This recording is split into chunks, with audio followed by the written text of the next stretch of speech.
북한이 11일 탄도미사일 발사에 이어 사흘 만에 또다시 탄도미사일로 추정되는 발사체 2발을 발사했습니다. 미국 정부는 북한의 이딴 탄도미사일 발사를 강력히 규탄하고 국제사회와 영내 주변국에 큰 위협이 되고 있다면서 강하게 비판했습니다. 첫 소식 조상진 기자가 보도합니다.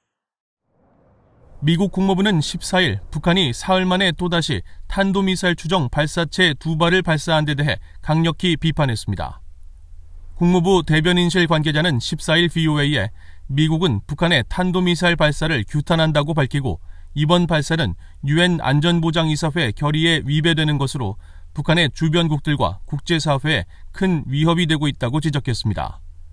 그러면서 한국과 일본에 대한 미국의 방어 의지는 여전히 철통 같다면서 미국 정부는 북한에 대한 외교적 접근을 추구하고 있으며 북한이 대화에 관여하기를 촉구한다고 말했습니다. 미국 인도태평양 사령부도 14일 북한의 미사일 발사 직후 성명을 통해 북한의 탄도미사일 발사를 인지하고 있으며 미사일 발사에 대해 미국은 동맹, 파트너 국가들과 긴밀하게 협력하고 있다고 밝혔습니다. 인도태평양 사령부는 이번에도 북한의 발사가 미국 측 인력이나 영토, 동맹에 직접적인 위협을 가하지는 않는다고 밝히면서 북한의 이 같은 미사일 발사는 북한의 불법 무기 프로그램이 일으키는 불안정성을 잘 보여준다고 지적하고 한국과 일본에 대한 미국의 방어 공약은 여전히 철통 같다고 강조했습니다. 앞서 한국합동참모본부는 한국 시간으로 14일 오후 2시 41분과 52분쯤 북한 평안북도 의주 일대에서 동북쪽 동해상으로 단거리 탄도미사일 추정 2발의 발사체가 발사된 것을 탐지했다고 밝혔습니다. 또 이번 발사체는 비행거리가 약 430km, 고도는 약 36km로 탐지됐으며 세부 재원은 한미 정보당국이 정밀 분석 중에 있다고 설명했습니다. 북한이 올해 들어 탄도미사일 추정 발사체를 쏜 것은 지난 5일과 11일에 이어 이번이 세 번째입니다.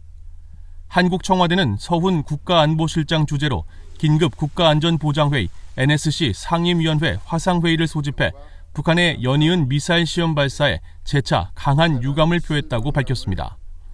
또 북한의 연속된 미사일 발사는 지금 같은 중요한 시기에 한반도 정세 안정에 도움이 되지 않는다는 점을 강조했으며 이어 북한이 조속히 대화에 호응할 것을 촉구하고 이를 위해 유관국들과도 긴밀히 협의해 나가기로 했다고 전했습니다. 일본 정부는 기시다 후미오 일본 총리의 지시사항으로 북한 미사일에 대한 정보 수집과 분석에 전력을 다해 국민들에게 신속 정확한 정보를 제공하고 항공기와 선박의 안전을 확인하며 예기치 못한 사태에 대비해 만전의 준비 태세를 취할 것을 각 부처에 주문했다고 밝혔습니다. 또 북한의 이번 발사를 유엔 안보리 결의 위반으로 규정하고 중국 베이징 대사관 외교 루트를 통해 북한 측에 엄중한 항의의 뜻을 전달했다고 밝혔습니다.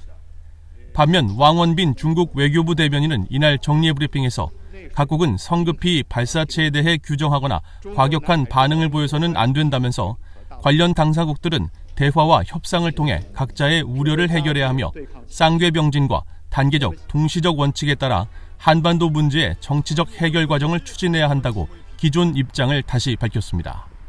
VOA 뉴스 조상진입니다.